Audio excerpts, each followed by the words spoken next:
शालेय बोर्डाच्या अभ्यासक्रमात आता मनाचे श्लोक आणि भगवद्गीतेचे धडे मिळणार असल्याचं कळतंय। मनुस्मृतीचा सुद्धा यामध्ये समावेश असेल ही माहिती आहे।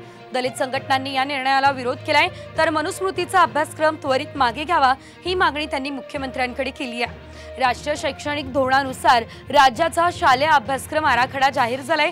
प्रत्येक विषयात भारतीय ज्ञान प्रणालीवर आधारित घटकांचा समावेश करावा अशी सूचना त्यामध्ये आहे। त्यानुसार भाषा विषयांच्या अभ्यासासाठी मनाचे श्लोक आणि भगवद्गीतेचा अध्याय पाठ करायला लावण्याच्या सूचना केल्याची माहिती सूत्रांनी दिली आहे। तर मूल्यांसाठी मनुस्मृतीमधल्या श्लोकांचा वापर करण्याचा निर्णय वादग्रस्त ठरण्याची देखील शक्यता आहे। तर नवीन अभ्यासक्रमाचा आराखडा नेमका कसा असणार आहे ते देखील आपण ग्राफिक्सच्या माध्यमातून बघूयात।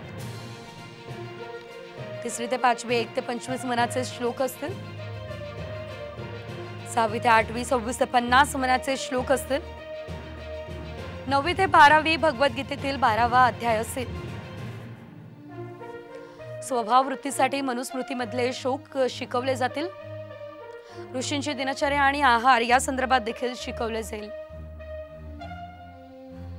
शालेय अभ्यासक्रमाचा आराखडा SCERTने जाहीर केल्याचे समजत आहे, परंतु या आराखड्यामध्ये मनुस्मृतीमधील मनाचे श्लोक विद्यार्थ्यांना पाठ करावे लागणार आहे।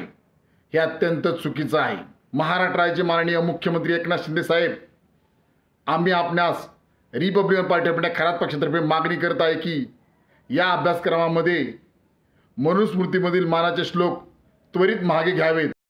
शिक्षणाच्या संदर्भात जे एक्सपर्ट लोक असतात त्यांच्याकडून हे तयार केलं जातं। त्याच्यानंतर आम्ही हे पब्लिक डोमेनमध्ये टाकतो आणि पब्लिक डोमेनमध्ये टाकल्यानंतर जी ऑब्जेक्शन्स येतात त्याच्यावर शासन निर्णय घेत असतं आणि त्याच्यामुळे जी काय ऑब्जेक्शन येतील त्याच्याबद्दल योग्य ते निर्णय शासन घेणार।